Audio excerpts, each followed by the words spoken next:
नमस्कार, आपके साथ में रोहित कुमार। आप न्यूज फॉर नेशन पर। आज की रात है कयामत की रात रुपौली के लिए, क्योंकि वहां पर बीमा भारती का राजनीतिक वजूद बचेगा या खत्म हो जाएगा, इसको मतदाता तय करेंगे। सुबह होते ही ईवीएम में वोटिंग जो है, जब वोटर पहुंचेंगे अपने वोट को डालेंगे तो किस्मत तय होगी। पप्पू यादव का कमाल कितना हो रहा है, पप्पू यादव का फैक्टर कितना है, वो भी वहां की जनता तय करेगी। और साथ ही साथ तेजस्वी यादव क्या वहां पर बीमा भारती को इस बार बचा पाएंगे, इस पर भी सबकी नजर टिकी हुई है। नीतीश कुमार क्योंकि ये दावा कर रहे हैं कि बीमा भारती इस सीट से इसे जीत करके आई थी, क्योंकि वो जदयू के टिकट से चुनाव लड़ रही थी वहां पे, और हर बार जनता ने जदयू को जिताया है, न कि बीमा भारती को। बीमा भारती एक विशेष जाति से आती है जो कि गंगोता जाति है। बड़ी बात यह है कि बीमा भारती और पप्पू यादव के साथ साथ वहाँ पर जो है जदयू के बीच में वहाँ पे दिलचस्प मुकाबला देखा गया लोकसभा चुनाव में, जो कि कुछ ही दिन पहले हुए हैं। और इन चुनाव में वहाँ पर पप्पू यादव निर्दलीय इकलौते सांसद थे बिहार से, जो कि जीत करके आए। शानदार तरीके से जीत हासिल की पप्पू यादव ने। और अब वहाँ पर क्योंकि बीमा भारती जदयू की विधायक थी और उन्होंने क्योंकि जदयू से इस्तीफा दे करके आरजेडी की सदस्यता ली थी और चुनाव लड़ा था लोकसभा का, लिहाजा वो सीट खाली हो गई थी। और वहाँ पर उपचुनाव जो है वो हो रहे हैं, और यानी कि 10 तारीख यानी कि कल जो है वहाँ पर वोट डाले जाएंगे शाम के 6 बजे तक में। और इसके बाद ईवीएम जब खुलेगा तो रुपौली उपचुनाव जो है वो तय करेगा कि बिहार में किसकी लहर सच में चल रही है, तेजस्वी यादव या नीतीश कुमार। मोदी फैक्टर कितना है ये भी आंकने की कोशिश होगी। इन तमाम चीज़ों पर बात करेंगे, लेकिन वहाँ पर उस विधानसभा के अंदर में मूल तौर पर कौन कौन सी जातियाँ हैं, किन किन जातियों का कितना वोटिंग परसेंटेज है वहाँ पर, इस पर बात करेंगे। कौन सा वो खेल है जो कि किसी को जिता सकता है और किसी को हरा सकता है, यानी कि वो जो फॉर्मूला है वो क्या है।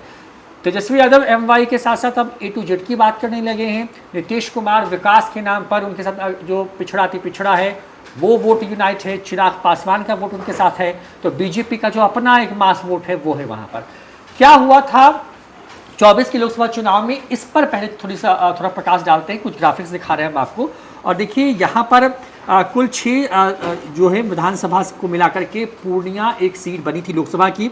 हम बात कर रहे हैं रुपौली सीट की। तो यहाँ पर क्योंकि पूर्णिया लोकसभा के अंदर में त्रिकोणीय मुकाबला था, 3 लोग आमने सामने थे, तो रुपौली में भी वही फॉर्मूला एक पल के लिए मान लेते हैं कि आज की स्थिति में चुनाव जब कल हो रहे हैं तो कुछ वैसा ही स्थिति वहाँ पर है। तो संतोष कुशवाहा जदयू के प्रत्याशी थे वहाँ पर, पप्पू यादव निर्दलीय प्रत्याशी थे, और बीमा भारती वहाँ पर जो है वो आरजेडी के प्रत्याशी के तौर पर चुनाव लड़े थी। जिस बीमा भारती ने रुपौली के अंदर में कमाल कर दिखाया था पिछले कई विधानसभाओं में, वो अपनी विधानसभा के अंदर पिछड़ गई थी। कारण क्या था और वहाँ पे किसको बढ़त थी, वो ग्राफिक्स में आप देखिए समझ पाएंगे। संतोष कुशवाहा को वहाँ पर जो है 97,400 जो है 69 वोट आए थे, और पप्पू यादव को वहाँ पर 72,718 वोट आए थे। पप्पू यादव जिन विधानसभाओं में पिछड़े थे पूर्णिया के अंदर में, उसमें से रुपौली भी थी, और वहाँ पर संतोष कुशवाहा ने जो बढ़त बनाई थी इस विधानसभा के अंदर में, वो करीब 24,751 वोटों का था। बड़ी बात यह है कि क्योंकि जब चुनाव होते हैं तो इन चुनाव के दौरान जो है लोकसभा के चुनाव के मुद्दे अलग होते हैं, और विधानसभा चुनाव का मुद्दा बिल्कुल अलग होता है, और उपचुनाव का मुद्दा तो और भी अलग होता है। दिवांशु हमारे साथ मौजूद हैं, क्योंकि इन्होंने दिन भर में वो आंकड़े जमा किए हैं कि वहाँ पर जाति का जो फॉर्मूला है वो क्या है, किस तरीके से किसके पक्ष में कौन जा सकता है। क्योंकि पिछली बार बीमा भारती जदयू की टिकट से तब चुनाव जीत गई थी जब वहाँ पर चिराग पासवान ने एक और प्रत्याशी खड़ा कर रखा था जो कि शंकर सिंह थे, और वो इस बार निर्दलीय चुनाव लड़ रहे हैं। दिवांशु फॉर्मूला क्या है और कहाँ देख पा रहे हैं जब वोटिंग होने जो चुनाव होने हैं, जो वोट डाले जाएंगे उसमें कुछ घंटे बचे हुए हैं बस आज की रात, कितना किसका परसेंटेज है जाति के हिसाब से, और किसको लगता है कि नहीं वो थोड़ा स्ट्रांग। हम जातीय समीकरण बताएंगे, लेकिन आप चर्चा कर रहे थे कि चिराग पासवान की पार्टी जो है वहाँ पर चुनाव लड़ी थी साल 2020 में। वो वाला ग्राफिक्स पहले चला देते हैं। साल 2020 में रुपौली में जब विधानसभा के चुनाव हुए थे तो हुआ क्या था, स्क्रीन पर देखिए। बीमा भारती को जो है वो 64,324 वोट जो है वो आए थे, और लोजपा की तरफ से तब शंकर सिंह को जो वोट है वो 44,994 जो वोट जो है वो आए थे। सेकंड नंबर पर शंकर सिंह जो है उस वक्त, यानी कि साल साल 2020 यानी कि बीते विधानसभा चुनाव जब बिहार में हुआ था तब आया था। और एक चीज़ और देखिए, कलाधर मंडल जो है वो इंडिपेंडेंट लड़े थे, उनको 6197 वोट जो है वो आए थे। और सीपीआई की तरफ से या कहें कि महागठबंधन की तरफ से उम्मीदवार थे विकास चंद्र मंडल, उन्हें आया था 41,963 वोट।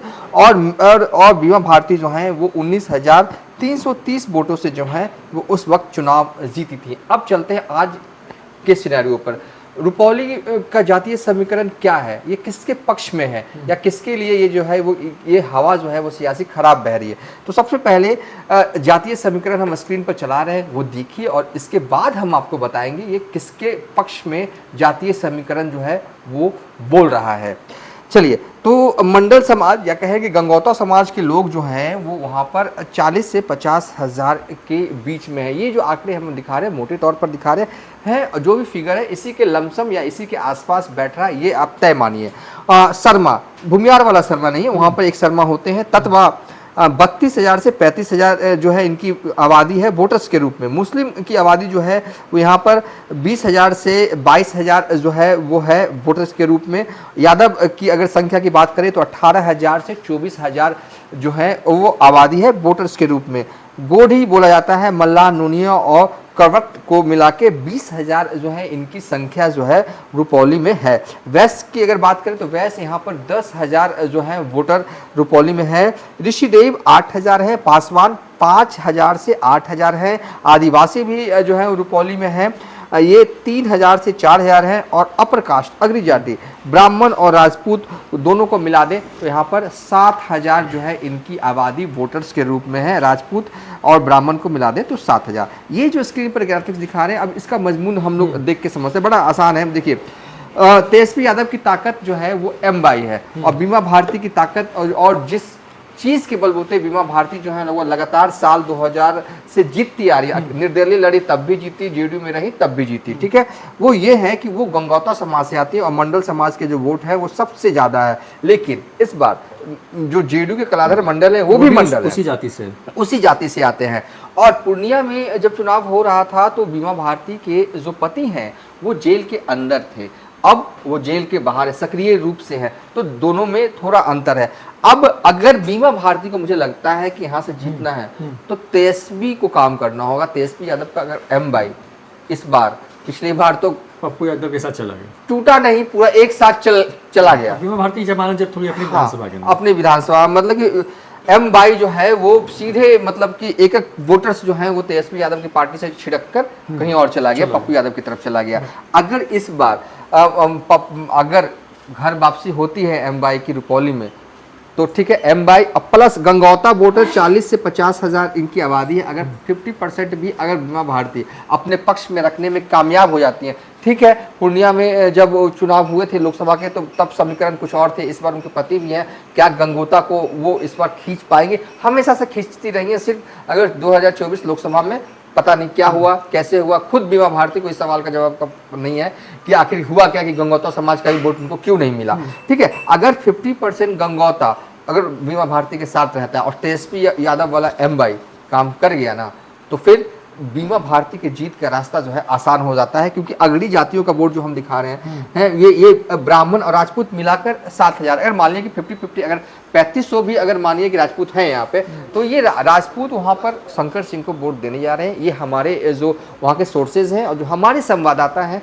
लगातार हमें ये बता रहे हैं कि राजपूतों ने मन बना लिया है कि वो मतलब शंकर सिंह के साथ, हाँ, शंकर सिंह के निर्दलीय लड़ने से। पिछले बार चिराग के साथ भी रखे, उन्होंने बहुत कमाल किया था। हाँ, सेकंड रनर थे, वही बोल रहा हूं, सेकंड रनर थे, तो ये कमाल तो किया ही था। अब अगर बीमा भारती के लिए बस अगर जीतना है बीमा भारती को, अगर बीमा भारती जीत जाती है तो तेजस्वी यादव को बड़ा बल मिलेगा और कहीं ना कहीं बड़ा कॉन्फिडेंट आएगा। लेकिन अगर बीमा भारती हारेंगे कैसे? अब बीमा भारती का हारने का कारण देखिए, यहाँ पर देखिए तत्वा एक ये आ जाता है मल्लाह, गोड़ी, जिसे मल्लाह, नूनिया, करवत, ये 20,000 वोट है। मैं ये नहीं कह सकता कि ये वोट बीमा भारती को पड़ेगा, ठीक है। इन तमाम वोटों के जो नेता हैं, जो रहनुमा है, खुद को मुकेश सहनी मानते हैं, लेकिन ये वोट कोई नहीं कह सकता कि बीमा भारती को पढ़ने जा रहा है क्योंकि 2 दिवसीय जो है वो दौरा कर चुके हैं, ऐसा नहीं है। इसमें से टूटेगा, हो सकता है कि इसमें से जो जेडीयू वाले जो उम्मीदवार हैं वो भी लेने में कमा, तो ये बोर्ड भी बहुत इंपॉर्टेंट है रोहित, ये बढ़ सकता है। देखिए कई लोग ये भी कह रहे हैं ना कि चांसेस कलाधर मंडल के ज़्यादा है, क्योंकि सत्ता पक्ष जब भी उपचुनाव होते हैं, खासकर बिहार में ये देखा गया है कि जो सत्ता पक्ष के जो है वो जीतने की संभावना ज़्यादा रहती है। इन प्रकार समझ ही रहे हो, जनता जनार्दन भी समझ रहे हो कि जो हम कहना चाह रहे हैं वो जो है सत्ता पक्ष के लोग जो है वो ज़्यादा कर पाते हैं, ठीक है। तो अगर तेजस्वी यादव का एमवाई इस बार भी अगर बिखरा रहा, इस बार भी टूटा रहा, ठीक है, तो जीतने की संभावना जो है वो कलाधर मंडल की बढ़ जाएगी, क्योंकि 50% अगर गंगोता 50,000 अगर वोटर है, 25,000 अगर गंगोता जो है कलाधर मंडल के साथ रहता है, उसके बाद छोटे छोटे वोट बैंक अगर जाती है, ब्राह्मण का वोट बैंक अगर मान लीजिए कि 3500 के करीब है, फिर उसके बाद पासवान, चिराग पासवान जो है वो एनडीए में है, तो 5 से 8,000 वाला जो ये वोट बैंक है वो इस साइड ही अगर रह जाता है तो, और वेस्ट का वोट जो कहा जाता है कि ये बीजेपी का एनडीए का वोट, हाँ, अगर ये इस साइड रह जाता है, ठीक है, तो फिर ये जीत का रास्ता जो है वो कलाधर मंडल के लिए भी है। तो अभी यहाँ से कहना मुश्किल है कौन जीतेगा कौन हारेगा, बहुत नेक टू नेक है। कल जब वोटिंग खत्म हो जाएगा, जो हमारे पास फीडबैक वहाँ के मतदाताओं के आएंगे, वहाँ के बुद्धिजीवी वर्गों का आएगा, तो फाइनल में हम बताएंगे। लेकिन अभी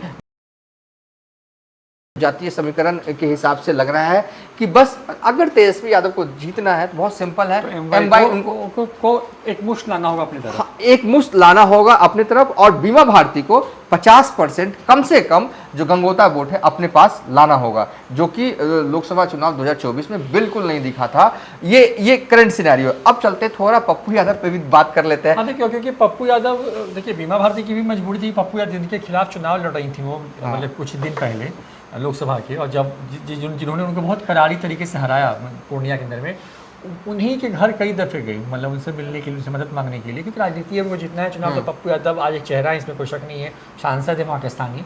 तो पप्पू यादव क्या सच में बीमा भारती के साथ स्टैंड कर रहे हैं? क्योंकि हमने उनके जितने भी उनके बयान देखे, उसमें वो यही कह रहे थे कि कांग्रेस जिसके साथ रहेगी हम उसको समर्थन करेंगे, लेकिन क्या वो समर्थन वैसा है जैसा होना चाहिए था? अब मेरे हिसाब से तो पूर्ण रूप से तो नहीं कहा जा सकता है।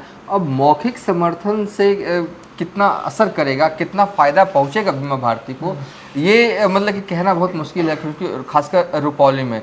और देखिए पप्पू यादव प्रचार भी कर देते, कोई बड़ी बात नहीं थी पप्पू यादव के लिए। Pappu Yadav door to door campaign में दरवाज़ा खटखटा भी देते, घर के दरवाजे जाके बेल बजा कर कह भी देते कि मैं पप्पू यादव आया हूं आपके दरवाजे पर, बीमा भारती को वोट दीजिए। बस वो चाहते थे कि तेजस्वी यादव उनको फ़ोन कर दें और ये कह दें, और ये ईगो वाली बात हो जाती है, ईगो क्लैश वाली बात आ गई थी। ऐसा हो ना सका, लेकिन फिर भी पप्पू यादव ने कहा अंततोगत्वा आखिरी में कि हमारा समर्थन बीमा भारती को है। पूर्णिया में ही है, लेकिन क्या रुपौली गए डोर टू डोर कैंपेन करने के लिए? क्या कभी प्रचार करते हुए दिखे पप्पू यादव?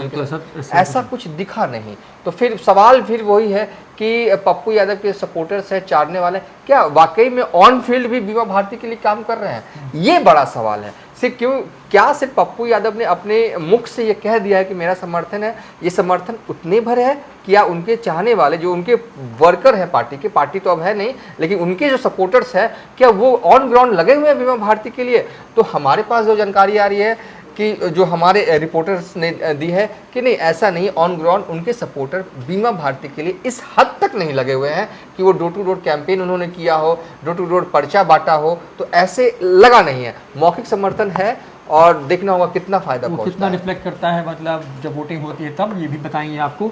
रुपौली क्योंकि एक तरीके से लिटमस टेस्ट भी है कि क्या बिहार में होने जा रहा है, क्योंकि कुछ सीटों पर उपचुनाव अभी और होने हैं बिहार में, जो सीटें खाली हुई हैं नए सांसद बनने से, जिसमें बक्सर, जहानाबाद जैसी महत्वपूर्ण सीटें शामिल, जितना मांझी की जो सीट खाली हुई है वहाँ पर उपचुनाव होने हैं। तो इन तमाम जगहों पर चुनाव होने हैं, और इन जगहों पर चुनाव के बीच में इसको एक तरीके से कहिए कि उपचुनाव के पहले का ये उपचुनाव एक सीट पर जो है वो लिटमस टेस्ट होगा कि कौन किसका पलड़ा भारी है। फिलहाल हालांकि तमाम तरह की संभावनाएं जताई जा रही हैं। कुछ लोग कलाधर मंडल की जीत के दावे कर रहे हैं, कुछ लोग बीमा भारती के दावे कर रहे हैं, और कुछ लोग कह रहे हैं कि शंकर सिंह जो है इन दोनों के बीच में मजा, यानी कि जो सीट है वो निकाल लेंगे। देखना होगा कि क्या होता है।